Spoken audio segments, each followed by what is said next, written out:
The Asia-Pacific region is facing heightened geopolitical tensions. At the heart of this friction lies a complex interplay between the Philippines, America, and China. Territorial disputes, historical grievances, and strategic competition fuel this volatile mix. The South China Sea, particularly the area known as the West Philippine Sea, has become a flashpoint. These tensions, if left unchecked, could boil over into conflict with global consequences. The Philippines, a longtime U.S. ally, finds itself caught between its historical ties with America and its growing economic relationship with China. China's increasingly assertive actions in the region, including its expansive maritime claims and military buildup, have raised alarms. The United States, for its part, is committed to upholding freedom of navigation and supporting its allies in the region. This complex situation requires a nuanced understanding of the historical context, the strategic interests at play, and the potential consequences of miscalculation. The stakes are high, and the need for diplomacy and peaceful resolution has never been greater. The roots of the current tensions run deep, entangled with historical claims and grievances. For centuries, China has asserted sovereignty over the South China Sea based on historical usage. However, these claims are contested by other nations, including the Philippines, Vietnam, Malaysia, Brunei, and Taiwan. The Philippines, a former Spanish colony later under American rule, inherited its own set of territorial claims in the area. The 1982 United Nations Convention on the Law of the Sea, or UNCLOS, provided a framework for defining maritime boundaries. However, China's interpretation of UNCLOS and its expansive 9-line claim, encompassing most of the South China Sea, directly challenged the claims of the Philippines and other nations. This historical baggage continues to fuel tensions. China's recent actions, including land reclamation activities and the construction of artificial islands in disputed waters, have further inflamed the situation. These actions, coupled with China's growing military presence, are perceived as a direct challenge to the regional order and a threat to the sovereignty of neighboring nations. The Asia-Pacific region is of paramount strategic importance. It is home to some of the world's busiest shipping lanes, vital for global trade and energy security. The region boasts a wealth of natural resources, including oil and gas reserves, fisheries, and mineral deposits. Economically, the Asia-Pacific is a powerhouse.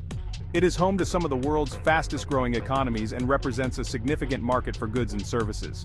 The region's economic dynamism has made it a focal point for foreign investment and development. The strategic importance of the Asia-Pacific extends beyond economics. The region plays a crucial role in maintaining global security and stability. It is a theater for great power competition, with the United States, China, and other regional actors vying for influence. The presence of nuclear-armed states, territorial disputes, and historical rivalries adds to the region's complexity and volatility. China's rise as a global power has been accompanied by increasing assertiveness, particularly in the Asia-Pacific region. China's economic growth has fueled a rapid military modernization program. It has invested heavily in its navy, air force, and missile capabilities, projecting its power further afield. Chinese diplomat. China's assertive actions in the South China Sea, including its island-building activities and the deployment of military assets, have raised concerns among its neighbors and the international community. These actions are seen as part of a broader strategy to secure control over the region's resources and strategic sea lanes. China's growing economic clout has also enabled it to exert influence through infrastructure projects, investments, and trade. The Belt and Road Initiative, a massive infrastructure development program, aims to connect China with Southeast Asia, Central Asia, and beyond. While framed as a win-win for all participants, some critics view it as a tool for China to expand its geopolitical influence. The U.S. maintains a significant military presence in the Asia-Pacific, with bases in Japan, South Korea, Guam, and elsewhere. This presence is meant to deter aggression, reassure allies, and uphold freedom of navigation. The U.S. Navy regularly conducts freedom of navigation operations in the South China Sea, challenging China's expansive maritime claims. American diplomat. The U.S. has also sought to strengthen its economic ties with the region. The Trans-Pacific Partnership, a trade agreement between 12 Pacific Rim countries, was intended to promote free trade and counter China's economic influence. However, the US withdrew from the TPP in 2017, leaving a void that China has been quick to fill. The Philippines has sought to balance its relations with both powers, pursuing a policy of independent foreign policy. However, China's assertive actions in the South China Sea, particularly its encroachment on Philippine-claimed territory, have strained relations. The 2016 arbitral tribunal ruling in favor of the Philippines, which invalidated China's 9-line claim, further complicated matters. Filipino diplomat, the Philippines faces a difficult choice side with its treaty ally, the US, at the risk of economic retaliation from China, or appease China at the expense of its sovereignty and security. This precarious balancing act underscores the complexity of the geopolitical dynamics in the region. A military conflict in the South China Sea would have devastating consequences. It would disrupt global trade, destabilize the region, and potentially draw in other powers. The human cost would be immense. The economic impact would be felt worldwide, as supply chains are disrupted and markets plunge into turmoil. Military analyst, the risk of nuclear escalation, while remote, cannot be ignored.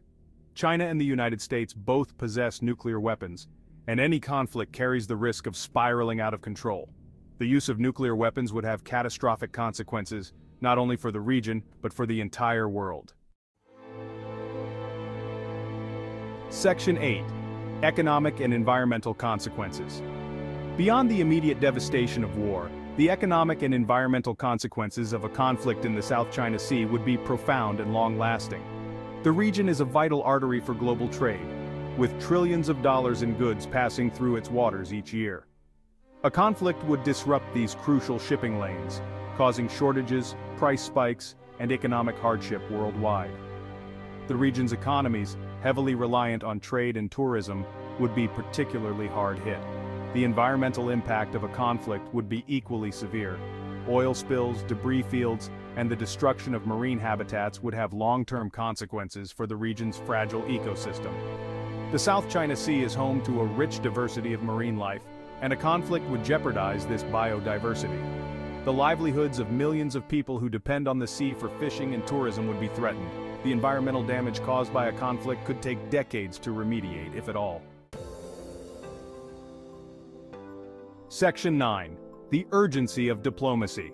Given the high stakes and the potential for catastrophic consequences, diplomacy is the only responsible course of action. All parties must exercise restraint, avoid provocative actions, and engage in dialogue to reduce tensions. The Association of Southeast Asian Nations, or ASEAN, which includes several claimant states, has a crucial role to play in facilitating dialogue and promoting a peaceful resolution. ASEAN has been working on a code of conduct for the South China Sea, aimed at managing disputes and preventing incidents at sea.